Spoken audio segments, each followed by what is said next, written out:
This is another anti-worry quote.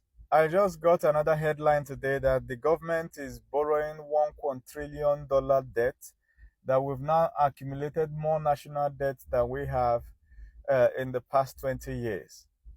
And if you go to the comments of any post like that, you see a lot of people worrying. People are doing TikTok lives discussing it, and there is worry and panic. Let me tell you, this is a painful truth video. You as an individual, you should not be worried about national debt.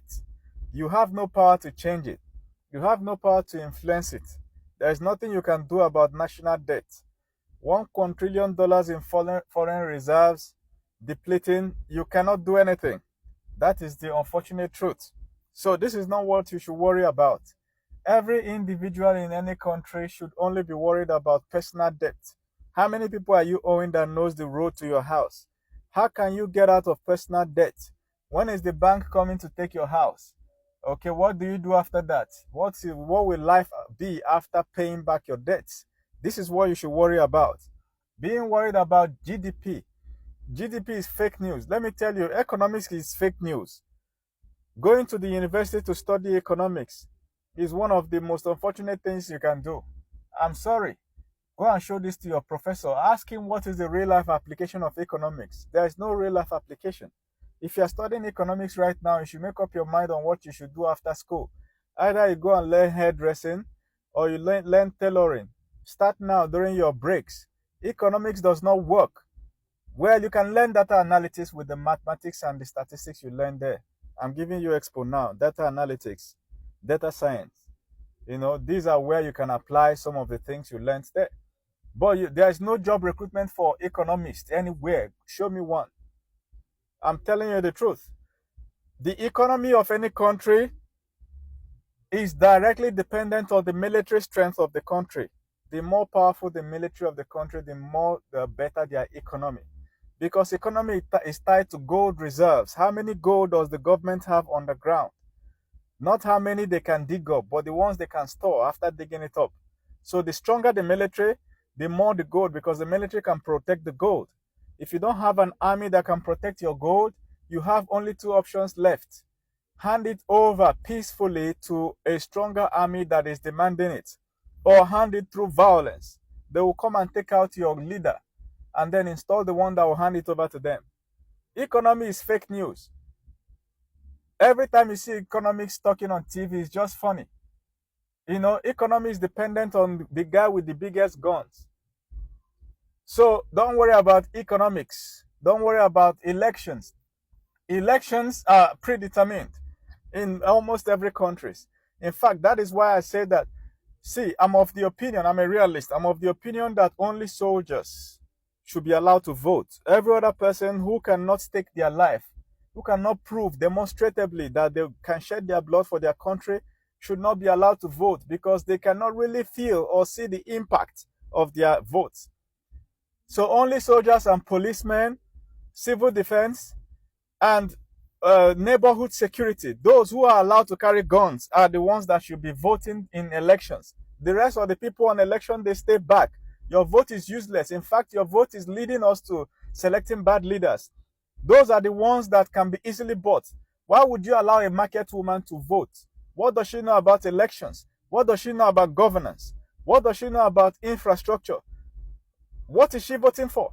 On election day, they should share beans and rice for them and let them stay home. Let their sons, who have gone to Sambisa forest or whatever forest in any country to die, let them be allowed to vote. These are the people that can see directly the impact of their elections and the impact of their thumb printing. If you can successfully buy them, good. Do you understand what I'm saying? Democracy is nothing without this kind of people being the majority. And you know how it goes. The people who are willing to drive the country forward are usually fewer in number, mostly less than 3%. Election should be just within 3% of people, I'm telling you. So why are you worried about governance? You can't change it as an individual. Even the election you think you can influence, you can't influence it. It's usually predetermined. You can tell by the time they bring out only 2 candidates. How can you give me only 2 candidates out of 200 million people, or in some countries 350 million people? Why would you give me two candidates? So at the end of the day, it's already predetermined. And whenever there are two candidates, there's always one that is 80% sure of winning. They have already arranged all the odds in the favor of the person. And then they bring out the person, and then there's this random guy that looks motivational. It's always happening. Go and check in Uganda. It happened there. There's always this old guy, and then there's this young guy that looks motivational, that knows what he's doing. And the young guy has only 2% chance of winning. Telling you that the old guy is the one that will always win. Go and check any country. It's always like that. The guy that has 80% chance is the one that people don't want to vote. The one that people will vote, their vote is useless there. It has been predetermined. Why are you worried about the outcome of elections? Why are you shedding your blood for such elections? You have no power to change it, unfortunately. I'm a realist. I'll tell you the truth whether it hurts.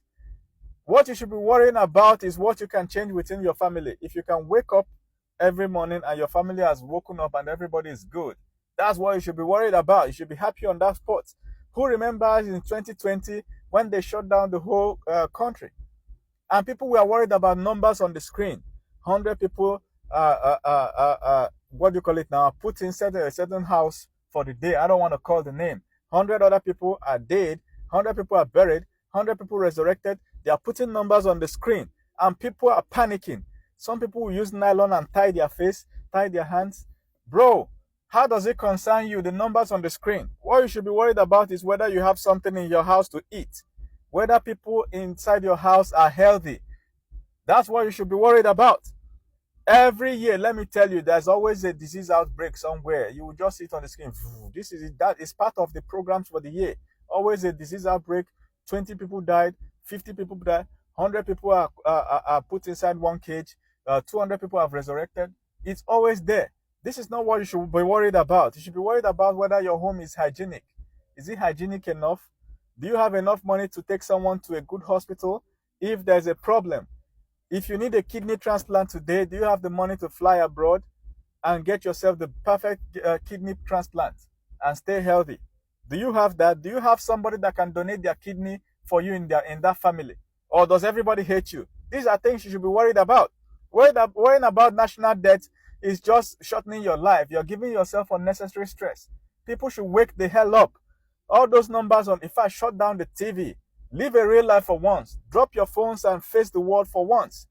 Stop worrying about who is going to win the next election. To hell with the next election. Let me tell you, I already know.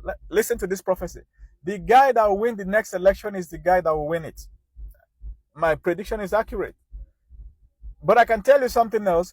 What would your family economy, what would your pocket, what would your bank account look like in those days? What would your health look like? These are things you should be worried about. Are you exercising enough? Are you taking care of your old parents? What of the people that are around you that depend on you, that if you die today, they will slide back into poverty? Are you taking care of them? Are you doing enough? Are you transmitting the knowledge you've gained as a man to your sons and your daughters so that they can survive better in this world? These are things you should be worried about. Not some national debt. Can you change it? No.